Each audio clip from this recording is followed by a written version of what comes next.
जय श्री राम, जय हनुमान। दोस्तों, कैसे हैं आप लोग? क्या अंडा खाकर हम हनुमान चालीसा संकल्प ले सकते हैं? तो जो हम हनुमान चालीसा का पाठ करते हैं उसमें हम हनुमान जी को भोग अर्पित करते हैं और भगवान जियों को भी भोग लगाते हैं। तो क्या ये सही है? तो इसी चीज़ का जवाब मैं आपको इस वीडियो में दूंगी। और आपको ये वीडियो कैसी लगी ज़रूर बताइएगा। तो यदि वीडियो आप लोग को अच्छी लगे तो पूरा ज़रूर देखिएगा कि हनुमान जी की पूजा अंडा खाकर कर सकते हैं कि नहीं, क्योंकि बहुत से लोग बहुत कंफ्यूज रहते हैं कि अंडा खाते हैं तो पाठ करें कि नहीं करें। ये उनके दिमाग में रहता है, वो चाहते हैं पाठ करना पर वो फिर सोचते हैं कि अंडा खाया है हमने तो हनुमान चालीसा का पाठ करें कि नहीं करें। तो बस यही कुछ कन्फ्यूजन यदि आपको भी, तो आज मैं आपको बताऊंगी, लास्ट तक जरूर देखें। तो चलिए मैं आपको बताती हूँ। लूमा ब्लॉग में आज आपका स्वागत है। कैसे हैं आप सब लोग? और हमेशा की तरह आप लोगों को कमेंट में जय श्री राम, जय हनुमान जरूर लिखेगा। तो जैसे कि मैं साउथ में रह के आई हूँ, तो यहाँ वहाँ मतलब यहाँ पे अभी हम बाहर आए हुए हैं, तो यहाँ पे लोग अंडे को नॉनवेज नहीं मानते हैं। और नॉर्थ हमारी साइड में तो अंडे को नॉनवेज ही मानते हैं हम। तो साउथ में वेज मानते हैं और नॉर्थ में नॉनवेज मानते हैं। तो बहुत से लोग पूछते हैं कि अगर हम अंडा लेते हैं क्या वो सही है, उसको लेने के बाद हम संकल्प ले सकते हैं कि नहीं। तो आपने बोला है कि आपको नॉनवेज का त्याग करना है, तो लहसुन प्याज का तो नाम ले लिया, तो अंडे का नाम लेना भूल गई। तो लोगों में कन्फ्यूज़न थी, तो इसीलिए वो पूछ रहे थे कि अंडा खा के संकल्प ले सकते हैं कि नहीं। जहाँ तक हो सकते जो अंडा होता है ना, किसी भी जीव होता है, जैसे कि लहसुन प्याज के लिए हमने बोला है जीव, जैसे कि मुर्गी का बच्चा ही होता है उसमें अंडे में, तो उसके अंदर से मुर्गी ही निकलती है, चूजा निकलता है तभी होता है। तो वो अंडा भी मतलब नॉनवेज ही होता है। अब कुछ लोग इसको नॉनवेज नहीं मानते, कुछ लोग मानते हैं, लेकिन जहाँ तक हो सके तो वो नॉनवेज ही है। और यदि आप उसका सेवन ना करें तो बहुत अच्छा होगा। यदि मतलब हम एकदम शुद्ध शाकाहार होकर उनका हनुमान चालीसा का संकल्प करते हैं, जैसे कि तामसिक भोजन बोलते हैं लहसुन प्याज को, तो पाठ के दौरान हमें कोई भी तामसिक भोजन नहीं लेना है। अंडा हो, प्याज हो, लहसुन हो, नॉनवेज हो या कुछ भी। नॉनवेज में तो बहुत सी चीज़ें आ जाती हैं, चिकन मटन बहुत सी चीज़ें आ जाती हैं, तो वो हमें नहीं खानी है।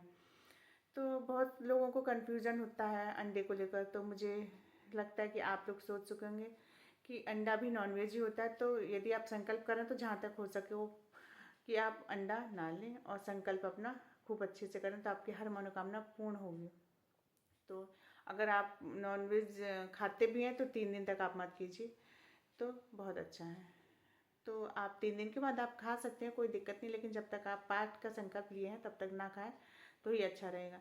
क्योंकि कहते हैं, मैंने आपको एक बार अपनी एक घटना भी बताई है कि अंडा खाने से क्या हुआ था। आपको स्मोकिंग भी नहीं करनी चाहिए जहाँ तक हो सके। तो अंडा तो दूर की बात है, आपको स्मोकिंग भी नहीं करनी चाहिए, क्योंकि जो हनुमान जी हैं वो बाल ब्रह्मचारी हैं और आपको ब्रह्मचर्य का भी पालन करना चाहिए। तो वो बहुत ही मतलब अलग नियम वाले वो हैं, पूजा पाठ होता है उनकी, तो बहुत नियम के साथ किया जाता है। तो अब क्या होता है कि बहुत से लोग कहते हैं कि अगर हम हनुमान चालीसा का संकल्प लेते हैं और मंदिर में लेते हैं, तो और धूप दीप और प्रसाद हनुमान जी को अर्पित करते हैं, हनुमान जी के समक्ष रखते हैं, तो क्या हमें और देवी देवताओं को भी भोग लगाना चाहिए कि नहीं? यदि हम नहीं करते हैं तो क्या ये गलत होता है? तो डियर देखिए, आप लोग एक बात सोच लीजिए, जब आप हनुमान चालीसा का संकल्प लेकर पाठ करते हैं तो आपको एक अलग ही चौकी लगानी होती है, तो आप हनुमान जी की साइड ही बैठेंगे। यदि जैसे आपके घर में मंदिर में बहुत सारी मूर्तियां हैं, बहुत सारे फोटोज़ हैं, बहुत सारे भगवान हैं, तो अगर आप सबको भोग अर्पित करते हैं तो अच्छी बात है, आप सबको लगाइए। यदि आप सबको भोग अर्पित नहीं कर पाते हैं तो सिर्फ गणपति जी, राम जी और हनुमान जी हैं, इन सबको, या फिर लड्डू गोपाल हैं, सबको मैं तो कहूँगी कटोरी में आप सबके लिए ही भोग रख दीजिए। भोग रखने में कोई भी दिक्कत नहीं है, आप सबको भोग लगा दीजिए, तो सब भगवान प्रसन्न हो जाते हैं। तो ऐसा कोई भी दिक्कत नहीं है। यदि आपके घर में ठाकुर जी हैं, राम जी हैं, हनुमान जी हैं, भोले बाबा जी का परिवार है, माता रानी है, सभी हैं, तो आप सभी को भोग लगाएं तो बहुत अच्छी बात है। सब भगवानों की कृपा आपको मिलेगी, तो आप लोग उनको भी लगाएं।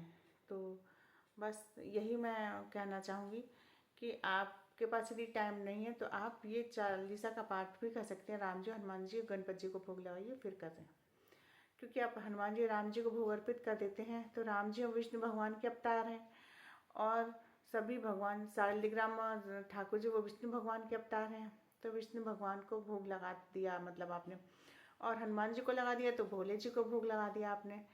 तो इसमें कोई परेशान होने वाली बात नहीं है। तो आप सबको भी भोग लगा सकते हैं, समय नहीं है तो आप उनके आगे भी भोग रख सकते हैं, पर आप गणपति जी को ज़रूर भोग लगाएं, क्योंकि प्रथम पूजनीय माना गया है उनको, तो उनको ज़रूर भोग लगाएं।